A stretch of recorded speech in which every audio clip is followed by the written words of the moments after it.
Hello everybody, welcome to another daily dose of gaming news and all that good stuff. We got some topics here we can going to go through.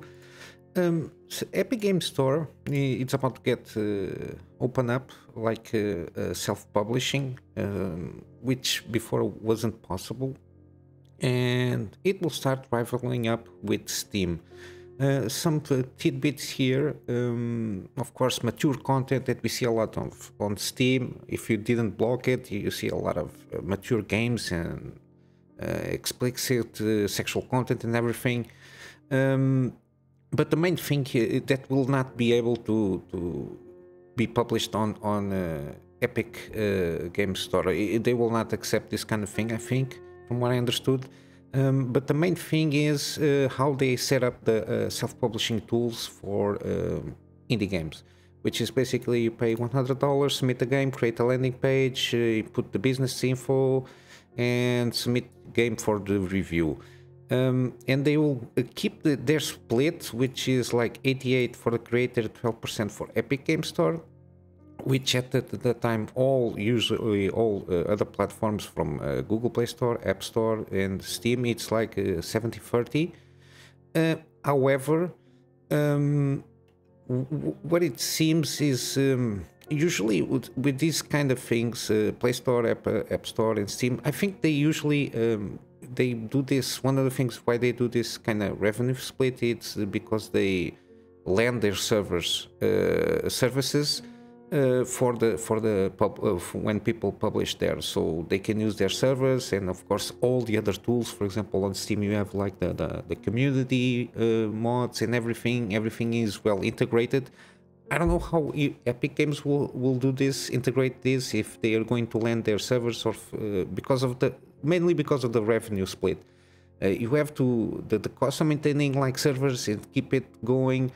For example, in multiplayer games, it's not a cheap thing to maintain. But yeah, we will see how it goes as soon as I have more news regarding this, because it's good, because we need to have like the more competition, the better it is for everybody. And if they are starting doing this revenue split, maybe Steam or any of these stores will start doing, I don't know, 65-25 or something like that, to increase a little bit more the revenue for the people that are bringing the content here. Maybe this, to a certain extent, can also, I don't know, percolate to other areas.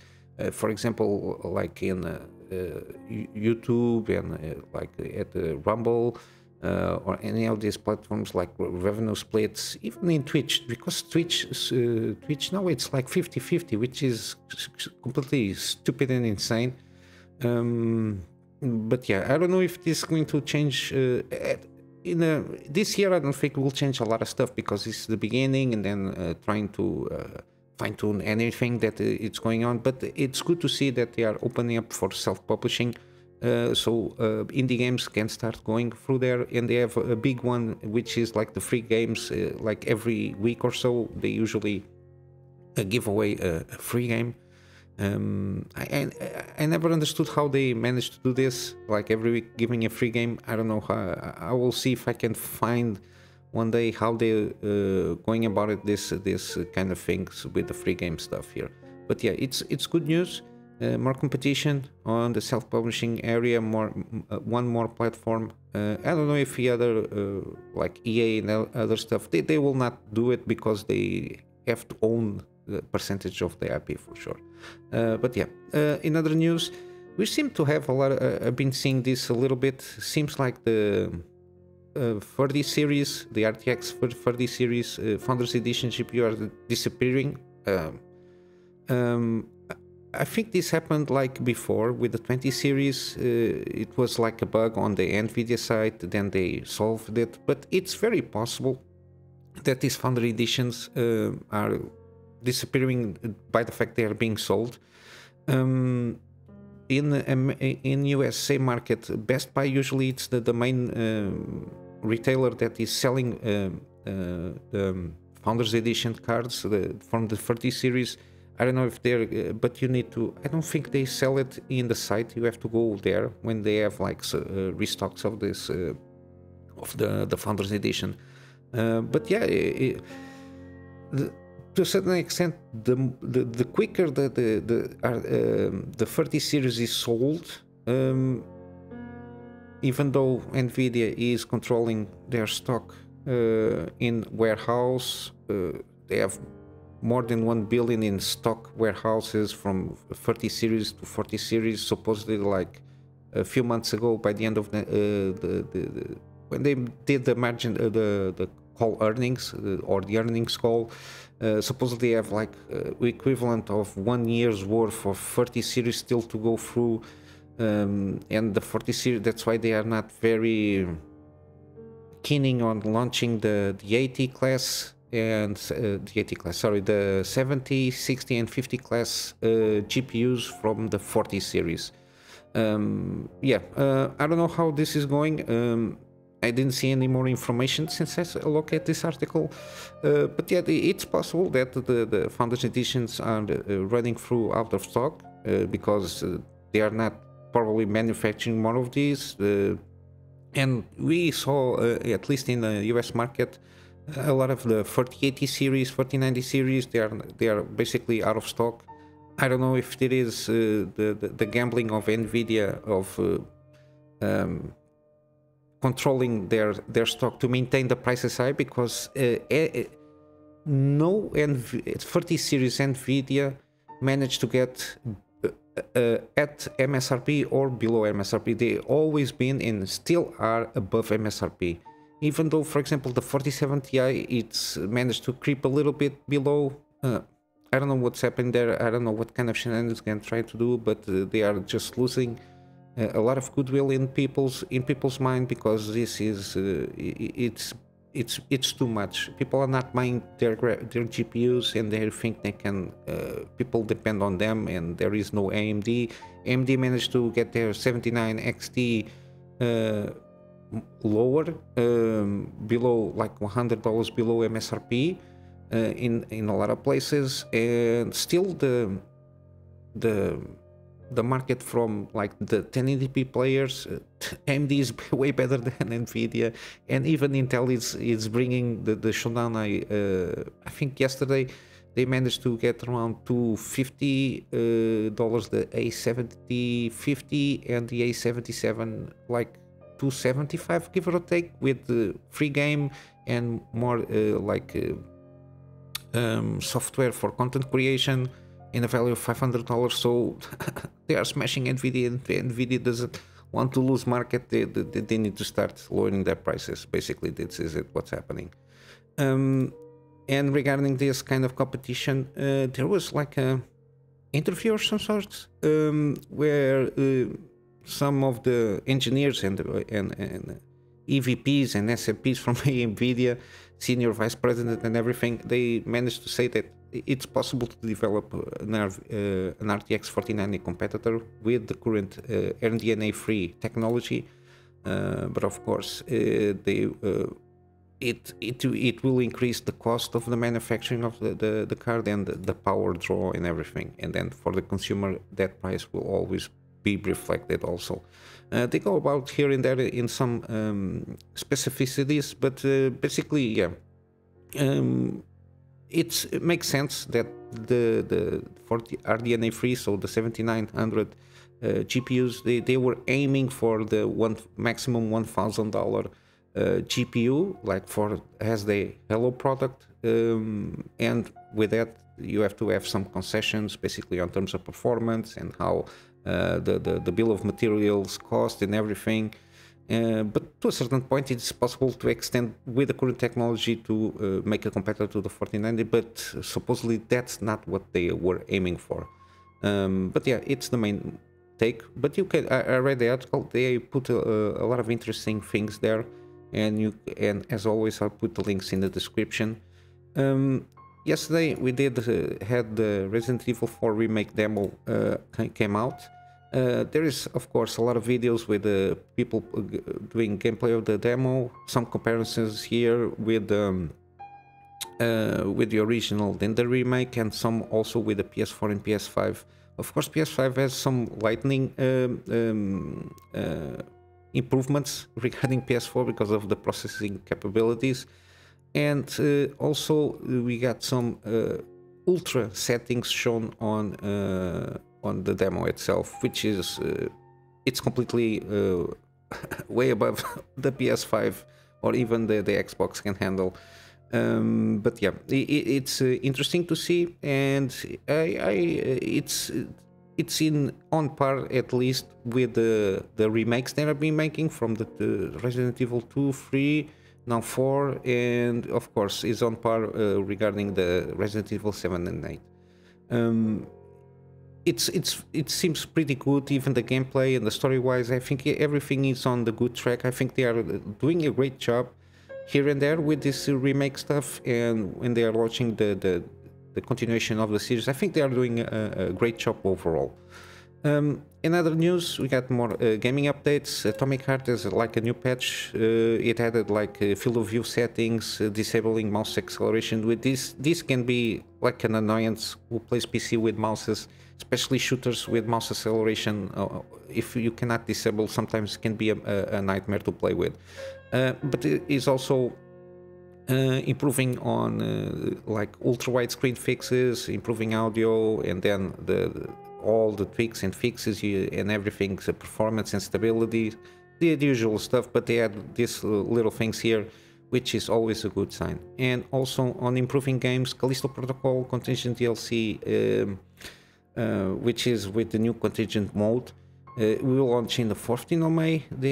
From what I understood, they are improving a little bit here and there with patches in terms of performance. But yeah, they already have like the new Game Plus mode, which was not possible when they launched. People could not carry over the save to make a new gameplay. But now it is more than possible and achievable. I don't know how it handles now in terms of stability.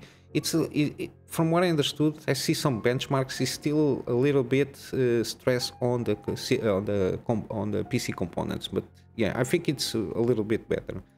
And regarding game stuff, we got the last one here, the Outer Worlds, the Spacers Choice Edition, which has a lot of problems, and even Obsidian had to apologize for the launch because irony is a bitch.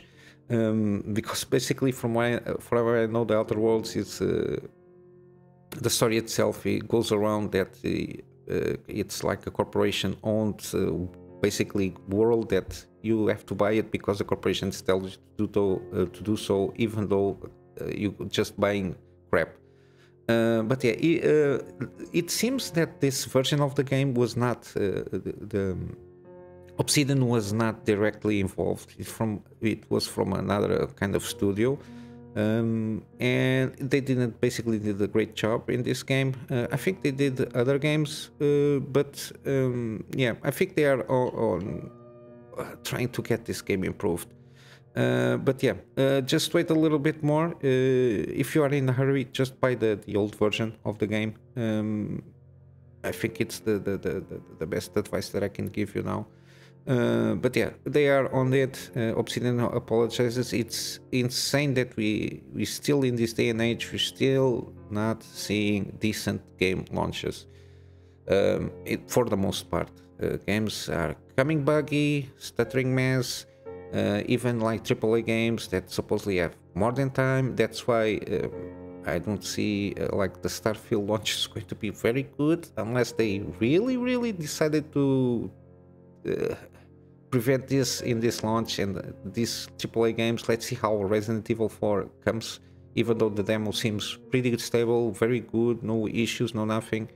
We'll see how it goes. But it's a thing that it's plaguing the gaming industry. Is people are launching games completely not very well optimized, and I still think that it's basically mainly to the fact that we have older engine or older gaming engines. So some of them are 20 years old. They're being updated, of course. The same thing as the Creation Engine. Creation Engine, I think, comes at least well before it came, I think, in Fallout 3, if not mistaken, the Creation Engine. And it's only been updated from Skyrim, then Fallout 4 and everything. and this is like the third version. In the case of Starfield, you have, and then when we try even to make integrations with new technology like RTX, DSR, FSR, DLSS, and everything, it's so very new, and the game engines are so old they basically cannot. It's like putting a Ferrari engine on a sedan. The car cannot handle it.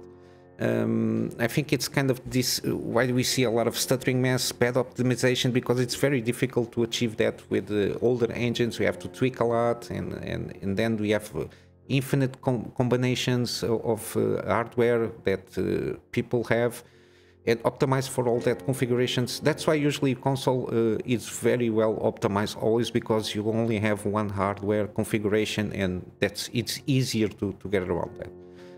But yeah, I will stop rambling for now. Let's go for the gaming deals, and I will focus here because we are on Resident Evil 4 thing here and Capcom and everything. I will leave the Resident Evil franchise, basically, at least the main games here, and the Revelations. I will leave their links on the description for each Resident Evil that I played and I like, or I want to play it.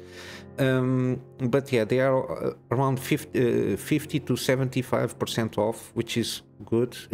We have a lot of cheap stuff here, and overall they are pretty good. And the free game here from Epic Game Store, it's Call of the Sea. I watched some reviews because I never heard of this game. Has some good reviews here on the store here, and it's a pretty decent puzzle game with a decent story, so it's a free one, and I'm not sure if they have extra content.